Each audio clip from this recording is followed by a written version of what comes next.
1866 ମସିହା ନଅଙ୍କ ଦୁର୍ଭିକ୍ଷ ଓଡ଼ିଶା ଇତିହାସରେ ଘଟିଥିବା ବଡ଼ ଦୁର୍ଭିକ୍ଷ। ଗଛରେ ପତ୍ର ନାହିଁ, ନଦୀରେ ଜଳ ନାହିଁ, ଘରେ ଯେତିକି ଲୋକ ତାର ଅଧା ଲୋକ ମରିଗଲେଣି। ସକାଳେ ଯିଏ ଶବ କାନ୍ଧେଇ ନେଇଛି, ରାତିରେ ସେ ନିଜେ ଶବ ପାଲଟିଛି। ଓଡ଼ିଶାର ପ୍ରତି ଗାଁ ଲୋକ ଚିନ୍ତା କଲେ, ଆମ ଭାଇ ବନ୍ଧୁ ସବୁ ମଲେଣି, କାଲି ସକାଳ ଆମେ ବି ମରିବା। ଯଦି ଆମ ମରିବାଟା ନିଶ୍ଚିତ, ତ ଏଠି କାହିଁ ମରିବା? ଚାଲ ପୁରୀ ପଳାଇବା, ଆମ କାଳିଆ ପାଖକୁ।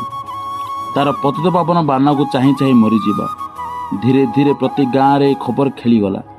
ସମସ୍ତଙ୍କ ମୁହଁରେ ଗୋଟିଏ କଥା, ଚାଲ ଶଙ୍ଖକ୍ଷେତ୍ର ଯିବା, ଚାଲ ଶଙ୍ଖକ୍ଷେତ୍ର ଯିବା। ଓଡ଼ିଶାର ପ୍ରତି ଜିଲ୍ଲାରୁ ଲୋକଙ୍କ ଗହଳି ଲାଗିଲା ଶ୍ରୀକ୍ଷେତ୍ରକୁ। ସମସ୍ତେ ପ୍ରାର୍ଥନା କରୁଥାନ୍ତି, ହେ ମହାବାହୁ, ତମେ ଥାଉ ଥାଉ ଦୁଃଖ କ'ଣ? ଯଦି ଆମେ ମରିବୁ ତ ବଡ଼ ଦେଉଳ ଆଗରେ ମରିବୁ, ଯଦି ଆମେ ମରିବୁ ତ ନୀଳଚକ୍ରକୁ ଚାହିଁ ମରିବୁ। ହେ ମଣିମା, ତୁ ଥାଉ ଥାଉ ଭୟ କ'ଣ? ଚାଲିଲେ ଶ୍ରୀକ୍ଷେତ୍ର ସୁଦୂର ଢେଙ୍କାନାଳ, କଳାହାଣ୍ଡି, ଗଜପତି, ମୟୂରଭଞ୍ଜ ଜିଲ୍ଲାରୁ ଚାଲିଲେ ନୀଳାଚଳ ଧାମକୁ।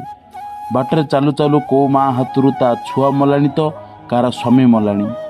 ଯାତ୍ରା ସମାପ୍ତ ହୁଏ ନା। ଗୋଟିଏ ଆଶା ଓ ଅଭିଳାଷ, ଆମ ପାଦ କେମିତି ବଡ଼ଦାଣ୍ଡରେ ପହଞ୍ଚିବ। ସେତେବେଳେ ପୁରୀର ପ୍ରଶାସନ ଦାୟିତ୍ୱରେ ଥାନ୍ତି ୱାଲଟିୟର ଓ ପୁରୀର ଗଜପତି ଥାନ୍ତି ତୃତୀୟ ଦିବ୍ୟସିଂହ ଦେବ।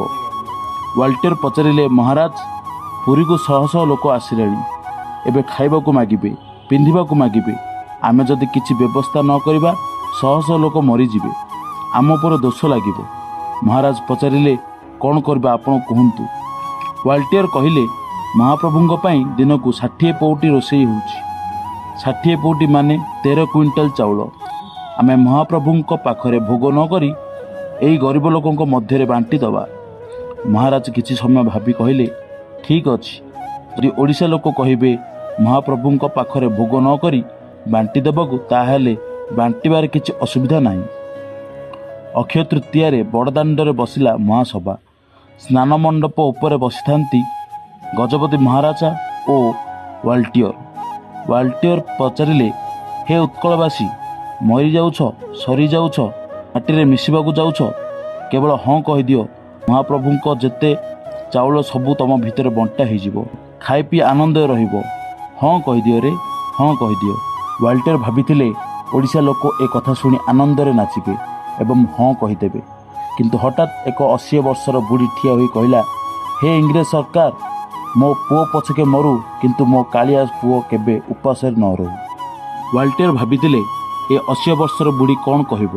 ପୁଣି ପଚାରିଲେ, ହେ ଯୁବ ସମାଜ, ତମେ କ'ଣ କହୁଛ?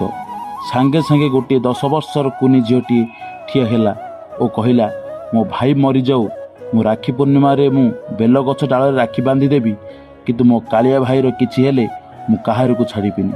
ତାପରେ ଗୋଟିଏ 32-33 ବର୍ଷର ଯୁବକ ଠିଆ ହେଲା, ନିଜ ପୁଅକୁ ହାତରେ ଟେକି କହିଲା, ଏ ପୁଅକୁ ନିଅ, ସମୁଦ୍ରରେ ଫିଙ୍ଗି ଦିଅ, ମୋ ପୁଅ ମରିଯାଉ, ମୋ ବଂଶ ବୁଡ଼ିଯାଉ, କିନ୍ତୁ ମୋ କାଳିଆ ସୁନା କେବେ ମୁହଁ ନ ଶୁଖାଉ। ମହାରାଜ ଇନ୍ଦ୍ରଦ୍ୟୁମ୍ନ କଥା ଦେଇଛନ୍ତି, ଯେତେ ଦଉଥିବି ସେତେ ଖାଉଥିବୁ, ନ ଶୁଖିବ ତୋର ହାତ, ଲୋକ କହୁଥିବେ ଖାଇବା ଠାକୁର, ନୀଳାଚଳେ ଜଗନ୍ନାଥ।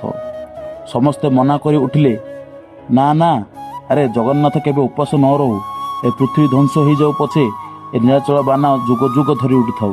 ସାଙ୍ଗେ ସାଙ୍ଗେ ଚାରିଦିଗରୁ ମେଘ ଏକାଠି ହେଲା, ଘଡ଼ଘଡ଼ି ନାଦରେ ଗର୍ଜିଲା। ଲୋକମାନେ ଆନନ୍ଦରେ ନାଚି ଉଠିଲେ ଓ କହିଲେ, ଜଗନ୍ନାଥଙ୍କର ଜୟ ହେଉ। ଓଡ଼ିଶାର ଦୁଃଖ ଚାଲିଗଲା। ଦେଖିଲ ତ ଦର୍ଶକ ବନ୍ଧୁ, ଆମ ଜଗନ୍ନାଥ କେଡ଼େ ଭକ୍ତବତ୍ସଳ। ଭିଡ଼ିଓଟିଏ ଭଲ ଲାଗିଲେ ଭିଡ଼ିଓଟିକୁ ଲାଇକ୍ ଓ ଚ୍ୟାନେଲକୁ ସବସ୍କ୍ରାଇବ୍ କରିଦେବେ ଓ କମେଣ୍ଟରେ ଜୟ ଜଗନ୍ନାଥ ଲେଖିଦେବେ। ଜୟ ଜଗନ୍ନାଥ, ଜୟ ଶ୍ରୀ ବଳଭଦ୍ର, ଜୟ ମା ସୁଭଦ୍ରା।